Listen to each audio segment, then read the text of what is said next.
Moving on now, though, the Post Office inquiry continues. Yesterday, it was described as the greatest scandal that I've ever seen in the criminal justice process by a retired judge, as we saw more than 900 sub-postmasters and sub-postmistresses facing prosecution. We saw people losing their jobs, their livelihoods, their homes, their families, their marriages, some even taking their own lives. Well, of course, it was the Mr. Bates versus the Post Office drama on ITV over Christmas that really brought this to public attention, although many journalists, including me, just covered it a couple of times, had been talking about this story, but there never seemed to be any movement on it. Finally, when the public was outraged when they found out what had really been going on and the impact on people's lives, there has actually been some movement, some action. But as we heard from Mr. Bates himself, Alan Bates, earlier in the week, not very much. Well, I'm joined right now by one of the key parliamentary campaigners for justice throughout this period, and that is Lord Arbuthnot. James Arbuthnot was an MP during that time and was a leading figure in this. Thank you so much for joining us, Lord Arbuthnot. Well, you gave evidence to the inquiry yesterday, very explaining exactly how bad things were, and about how actually you had to withdraw all cooperation at one point with the Post Office because they were clearly not being, should we say, honest actors in trying to resolve these issues. Today, we've been hearing from the former managing director, and that is David Smith. He's previously been accused of telling an accounting chief in the Post Office to basically try and find, put a sheen on this scandal to make it look better. Are you confident that this inquiry is getting to the truth? Oh, the inquiry is doing, I think, a very good job. Yes.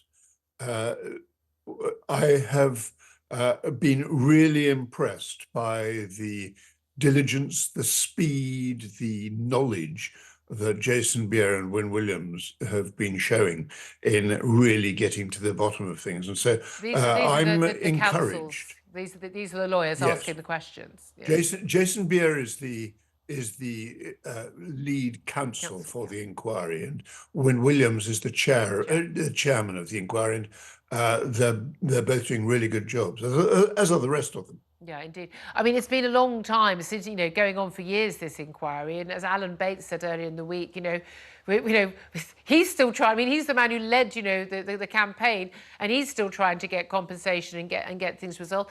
Is the Post Office still dragging its feet? And do you agree with Mr. Bates when he said, basically, you need to just literally sell the whole thing off? No one at the Post Office should still be there.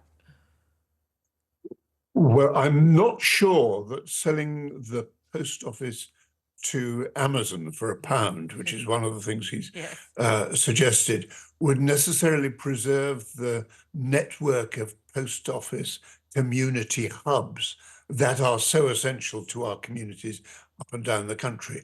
It's an interesting idea. And even Alan is not absolutely convinced. No. It was kind of a throwaway remark, wasn't it? But yes, in terms he's of not everyone convinced that Amazon is very keen to buy it. Yeah, no, exactly. It's £1 bargain. But actually, probably not. Big losses. But in terms of the number of people who've been involved from previous boss Paula Venables, who's going to be questioned in a couple of months, a month and a half's time, and others, that there have been so many people involved in the cover-up of this scandal with the Horizon computers that you just simply can't trust anyone in upper echelons of the Post Office to work with either the inquiry, the government, or indeed the victims of this scandal to actually bring them to justice. Well, it is true that I do require corroboration from various different sources before I believe anything the Post Office tells me. And the inquiry has got exasperated, understandably, with the Post Office for its failures in disclosure, which is an ironic thing, given that the inquiry is about the failures of disclosure to the sub-postmasters. So nothing's changed, even with the inquiry, even with all the expose of this. Things are still just as bad in terms of the willingness to cover up. Everyone is basically covering their backs and the backs of their colleagues. I don't agree. I think things are changing. Okay. I think Mr. Bates versus the Post Office, that wonderful drama at the beginning of January, really galvanized both the country and the government. And that's really good. And as a result, we're seeing new legislation that is going to exonerate hundreds and hundreds of sub-postmasters, and that is going itself to trigger a lot of redress payments going to the sub-postmasters. So we're getting somewhere.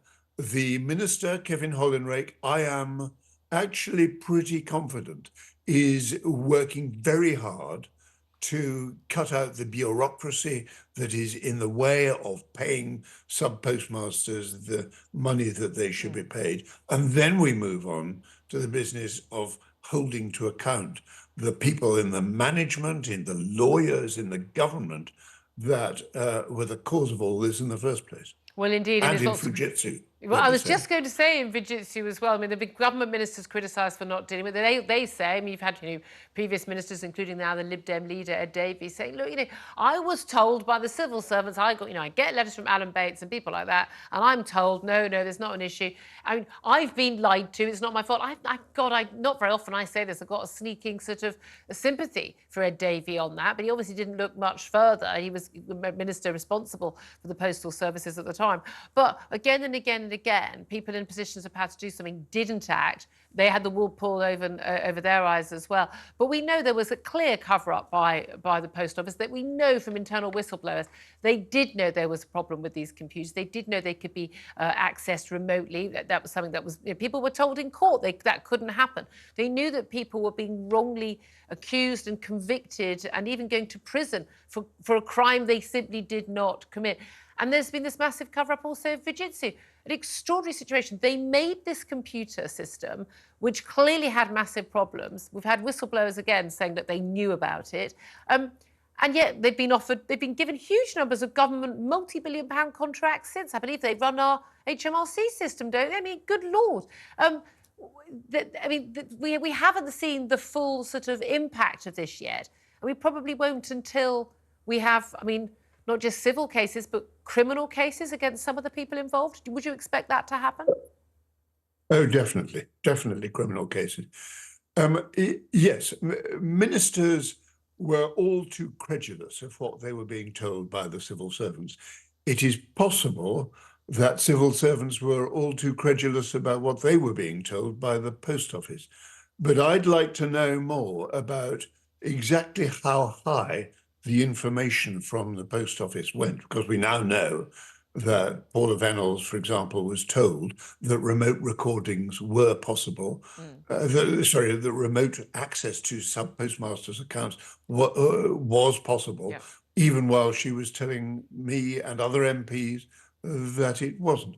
So there were a lot of MPs who did not believe what they were being told by the post office or by the civil servant or by the ministers.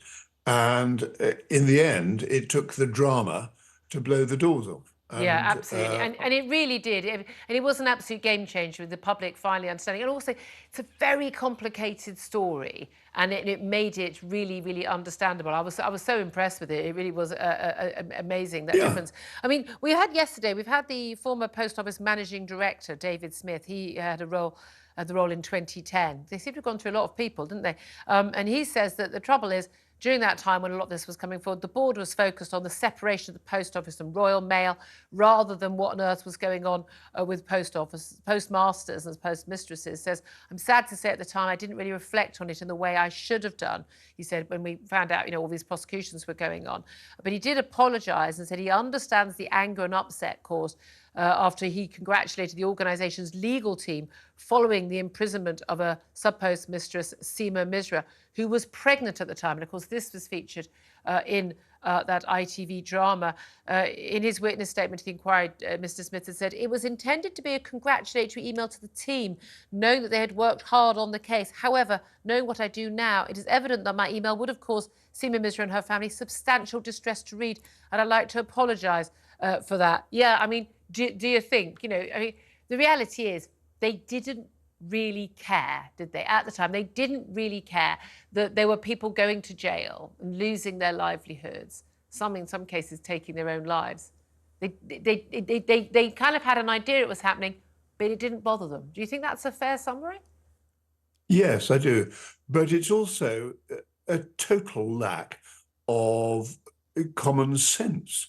to believe that a computer program can be so error-free that it can give rise to the numbers of prosecutions that were going on. What on earth were they thinking about these people that they themselves had vetted as being useful and very helpful community leaders suddenly turning into a bunch of criminals? I mean, the directors should have been looking at this all over this. They should have been asking what legal advice they were getting about these complaints about miscarriages of justice.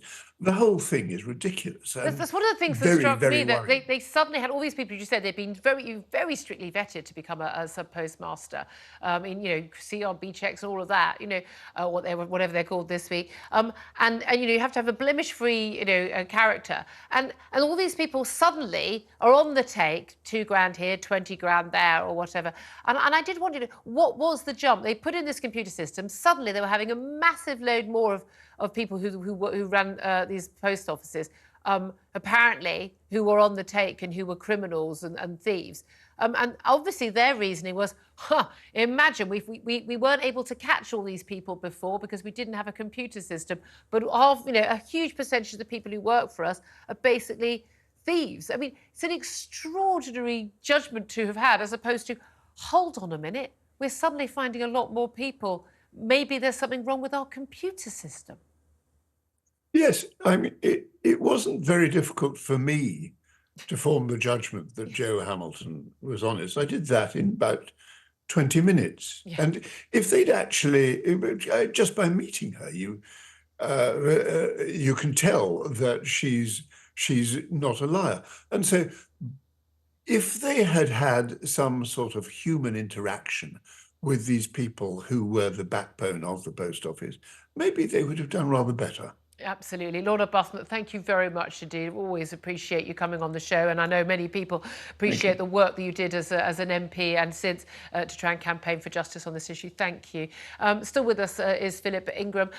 We're waiting to hear. We'll hear from Paula Venables, the former chief exec, and other figures. And I don't want people to become sort of individual hate figures, because this was, I hate that phrase, systemic, but it was. Everyone across the board was involved in this cover-up. Although if you're the person paid the big bucks, I'm afraid you have to take, carry the can. But it is extraordinary this went on for so long, and only a few good people like Alan Bates and Lord Arbuthnot, were actually trying to campaign to stop it. It is, and you can see the management and the ministers and anyone with oversight getting into this groupthink that everything they've been told is right. Do you want to know the really sad thing? I'm seeing this in other departments and other areas across government as well, and in particular with regard to veterans. And I'm getting cases sent to me on a daily basis where similar things are happening out of Veterans UK. That could be the next big scandal. Yeah, indeed. Well, again, look, we've seen these scandals where this need to sort of urge to cover up reputations happens in hospitals when babies are being murdered. Yeah. I mean, it's not the same as someone losing their life. Babies are being murdered by a nurse, and there are suspicions. Oh, can you keep quiet about that, because the reputation of the hospital might be damaged? Exactly. I mean, if people are working in, and again, it's public sector, are willing to cover up that, what won't they cover up? We have a massive systemic issue in terms of whistleblowers being, losing their job. We see this. We comes back to Tavistock and the cash review and across all departments, across every department, against every area. And I think it happens in the private sector as well. It's not unique to the public sector at all. But it is extraordinary that this still happens. And I've said this again and again when it comes to hospital managers and covering up, and whether it's post office and in Tavistock or whatever. We've got to start seeing people going to jail. Yes. It's the Grenfell Tower. There has to be accountability. There's no accountability for decisions. And it's not making people scapegoats. It's just the people who make these decisions, they're paid a lot of money usually, and they need to live the consequences. And people go, oh, well, it doesn't matter because it'll be a committee decision on it. No one will notice. People need to own the decisions they make and know that they are not putting people's lives at risk or livelihoods at risk. There's someone at the top who's paid significantly more than everyone else, who gets a significantly bigger pension, in return who gets bonuses in return for carrying the can. Carrying the can, absolutely. So some have to carry the can. Well, might be carrying the can behind bars at some point, who knows.